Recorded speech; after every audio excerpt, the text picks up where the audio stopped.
Ladies and gentlemen, put down your pens. Please listen to the cool-headed, mild-mannered Barry Lancet.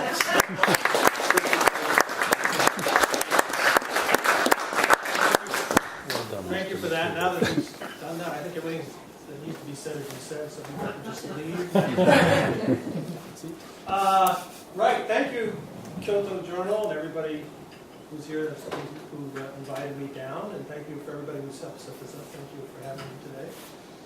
I thought I would, after talking this over with John, and I thought I would talk a little bit about publishing, and a little bit about writing, and a little bit about those two and how it worked with Japantown, so that I know there are a lot of people that do write, so that give them my take on all that stuff, so it wouldn't just be about the book.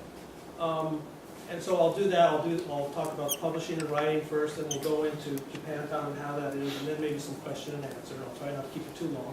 And then I have a few surprises at the end, which I'll show you at the end.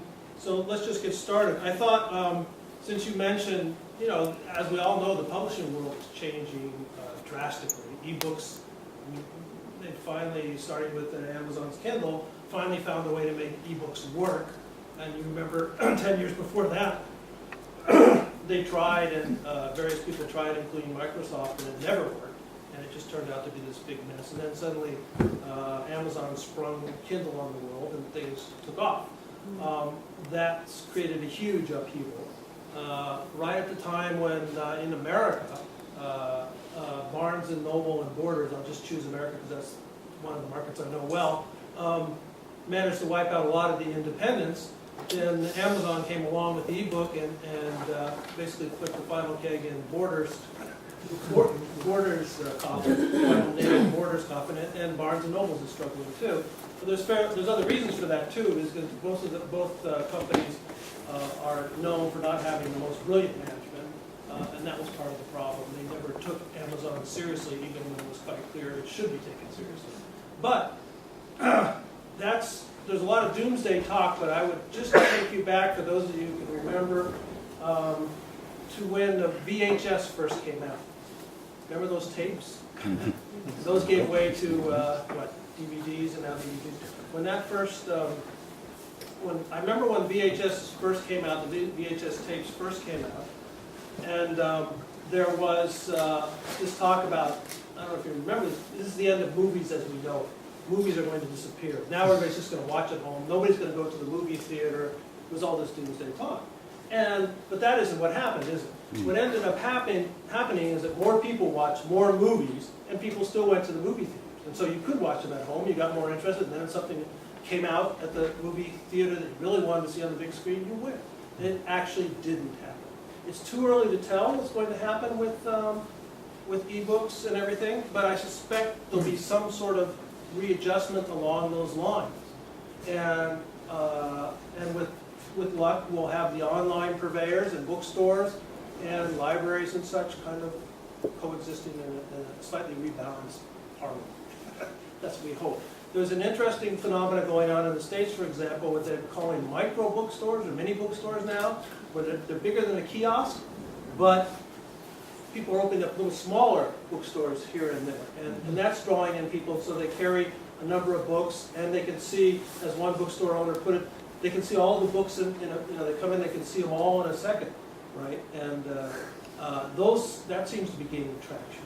There are also a lot of new publishers coming online in the States in various formats, and so things are moving and things are changing. They're evolving, but I think that like the so-called demise of the movie, which never happened, I think we'll have the same thing with books, and hopefully and I'm sure print books will still be around. I know, since we do have people, if you're a writer or you have a business and you want to write something for it, let's talk about there's now 3 modes of getting things published. There's the traditional route, which is the route I went with Simon & Schuster. There's the self-published route, which a lot of people are doing now. And that, more and more people are doing that. And there's a third route, which is starting to happen, which is a kind of a middle ground. And the middle ground is something like this. People start out self-publishing, they get some traction, and then they get picked up by a traditional publisher who goes on and helps them go even higher. That's the kind of middle ground, and I know several authors that have done that, and they usually attract an agent along the way. And this is quite interesting. And so it's open, the ebook only route, or ebook plus print on demand, is opening up new avenues for people. So depending on what kind of thing you're thinking of doing, there are other routes to go than the traditional publisher. I went to traditional publisher because I came from that world, and but it was hard to get into. And my original game plan, by the way, was as an editor for a publisher, I thought that would get me in the door easily. When I did decide to write, it got me maybe an extra 15 seconds. That's about it. They would look at it. They would spend the extra few minutes or whatever it is to look at the manuscript because it came from somebody who was an editor. But in the end, it's the work itself. So people have asked me this, is it because you're an editor that they published your book? I wish it was. It didn't help. The only thing it helped me with was that I understood when I finally did sign the book contract, it helped me understand what they were doing and why they were doing it, because I knew the publisher. And so I wasn't left completely in the dark. So there's that. There's a lot to go over. I was going to say, for those of you that are considering self-publishing, let me just talk about, very briefly, just the things, the scenarios where I know this works well. If you have your own business, and I'm talking about nonfiction works, you have your own business and you want to write some book, some manuscript, something to complement your business. And maybe you do talks, maybe you do workshops, maybe you travel around the country for sales or whatever.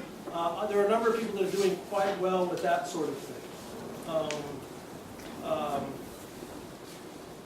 And I know several people that are quite successful who just continually self-publishing their book. They give their talks, they sell the book for $30, $35, and they've been doing this for years, and they make a very nice income from that and their business. So if you've got something that complements whatever it is you're doing, and I'm talking in nonfiction mode, this can be very useful. You don't have to wait around for a traditional publisher. The other scenario that sometimes works well, if you're writing genre fiction and you're fast, so that you can keep the quality up. Fast. In other words, you put one out, and you're going to be promoting that, and then you're starting to work on the next one, and you can have, there's some people, not me, who can write, one book every 3 to 6 months. I wish I could, but Japan and the subject doesn't lend itself to a quick, zippy writing experience. But some people who write science fiction and some of the fantasy things, and when you have a make-believe world, and you can basically create the rules, you can get into a mode where you can write fast. Those kinds of people, those kinds of writers sometimes can do well in self-publishing. The other thing is that you don't need an agent to get a lot of, to get traditional publishing in some fields. But anyways, and then the third thing for self-publishing that I know works is short articles in your field. Just, there's now these little mini books, and you could sell them for $2.99 or whatever. Get your name out there, get your writing out there. And if you have a field, I'm talking mostly for the moment, for say nonfiction, although it can be fiction. These three can work very well. Those are the kinds of givens that can work very well. And then there's where most of the rest of the people are, which is, say, writing fiction that they want to self-publish. This is a little trickier. It does, if you're going to self-publishing route. It can be done, and a lot of people are doing it. I've met several people who have been very successful with it as well. But if you do go that way, do keep in mind that Amazon alone published over 200,000 individual titles, ebook-only titles. Some of them were print as well, last year. So there's a lot of material out there. So you have to figure out what you can do to get above the crowd. That's what you have to do. And if you do go that route, be prepared to do several things. Spend a lot of time on promotion in very clever ways, which only you can know. And start on the next book. Don't wait. You want to have the second book around, coming. And the third thing is, the book, if you put it out, if you decide to go self-publishing route, the book has your name on it, right? So you want to put out the best possible work you can. And that means, and if your goal is to eventually attract an agent or a publisher, a traditional agent or publisher, which it can be done, and a lot of people have done, before you publish it, get a professional editor to look it over. There are lots of them out there, very good ones out there. You want to get it in the best possible shape, because it does have your name on it, and you want it to go out there well. And there's so many people that don't do that. That's one step that'll immediately, and people can tell. People who read a lot, like most of us, you read the first chapter of a book, sometimes the first couple pages, sometimes the first half page. You know right away if you want to read any more, right? So do yourself a favor. If you've spent 6 months, a year, 2 years writing a book, spend a little extra time and consult somebody. Get a professional editor. You can look online. They're sometimes called book doctors. Just get somebody. The trick is to get somebody who has edited your kind of work. Just because they're an editor, it doesn't mean they necessarily know your kind of book well. So make sure you get somebody who knows your kind of work, and ask for references and ask for a CV.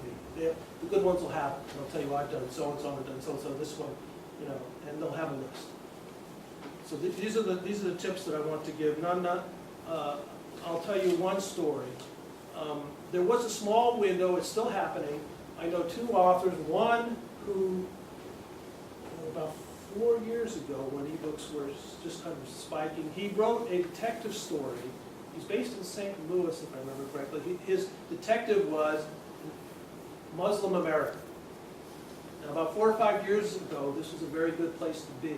Everybody was reading books on this. Kite Runner, is that what it's called? Kite Runner?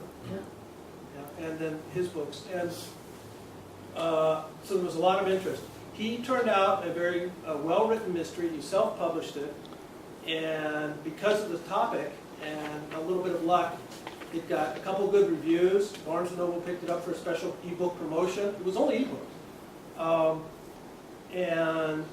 And then he got several other good reviews, and suddenly he was selling 10,000 copies a month at $2.99. That's the other thing. With the $2.99 price tag, and he did it through Amazon and a couple other places. I guess his cut was 70%. Amazon takes 30, the other places take 30 or so. Suddenly he was selling very, very well. In the end, he sold, I think sometimes they have these special things where they do this 99-cent sale for special promotions, which is also a very common thing in some of these ebook only promotions. In the end, he ended up selling over 1 million copies, and roughly at $2.99 a pop. So you can figure that out. It's not that. His wife was very happy. And so that happens. And then, and he's a nice guy. I talked to him, and now he's with a traditional publisher. And he said, he said, Barry, it's great, and I love it. It's great. And then he did a second book and a third book. But now he happens to have the same agent. We met just at a conference, and then we turned out we did have the same agent. We didn't even know. And he says, but I wanted to see my book in the bookstores. That's what he wanted. So after the first book, then he went. And this is the other thing. If you're doing self-publishing, his book started to rack up a lot of reviews on online sites, Amazon, Barnes & Noble. And when you get up into the 400, 500, 600s around there, agents and publishers begin to notice. So that's the other thing you can do. You get up to around those numbers, and that's what a couple of agents have told me, that's when they take notice. So that's another route to go. So it takes a lot of clever marketing, it takes a good topic, it takes something that's well written, plan it carefully, and do it that way if you really must. So those are just a few tips. I hope that's helpful.